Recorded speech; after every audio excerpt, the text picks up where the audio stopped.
The secret to a great 36 hours in Key West has nothing to do with the sea and absolutely everything to do with the people. As long as you're interesting, we love you.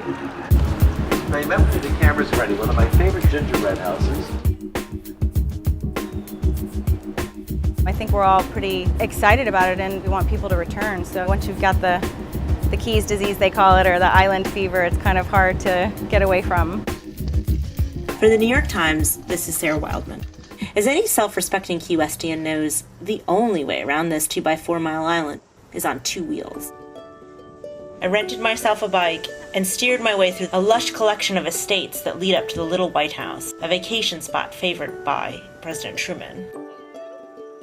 That night, locals urged me to try the Flaming Buoy, a new home-style restaurant owned by a couple of chatty Cincinnati transplants. Yeah, we might as well be in the desert compared to Key West because we're not on Duval Street. We're like in this weird little neighborhood. This is a place you're going to come, you're going to eat stuff that we would have cooked at our house, and you're going to meet our friends, or you're going to meet new friends. And I love that about this place. I love that people like meet here.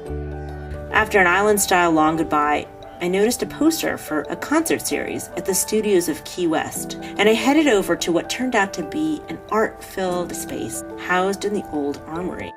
The arts community has a real rich history in Key West. I think there is something about the climate here that inspires people. You know, the light and the beauty and the water. We believe that, the studios is a great place to start. I'm a piece of work, I'm iron and lace. Shy right up there in your face. There I caught the second half of a concert by folky Will Kimbrough, and I tried to buy some art from a vending machine.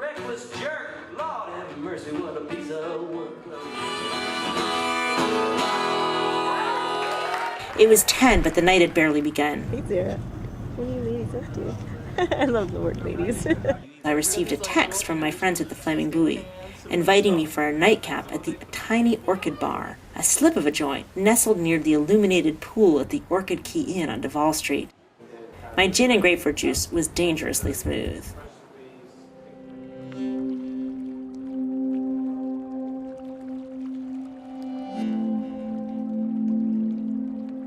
Good morning. The next morning, I joined Key West's earliest risers to greet the sun. Here comes the sun. Open the chest, let the shoulders relax back. And then I followed their leader to an invigorating yoga class on the beach at Fort Zachary Taylor State Park. Don Bartoloni leads the sun salutations with just the ocean as a soundtrack. Then it was time for brunch.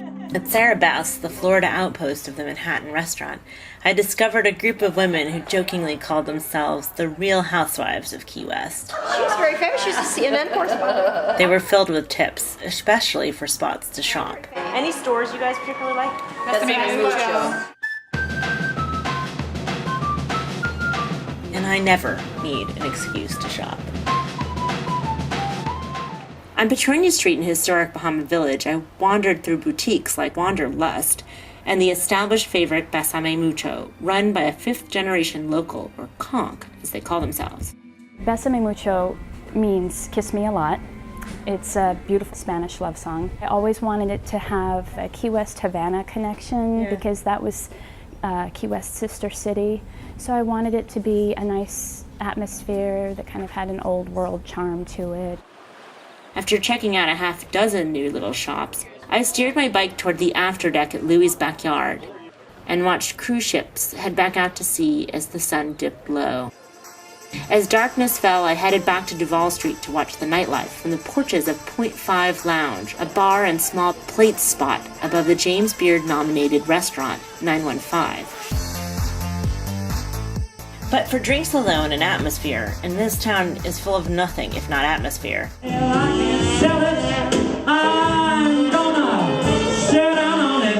I checked out La Tida, where the gregarious Randy Roberts does a 1-hour drag cabaret act.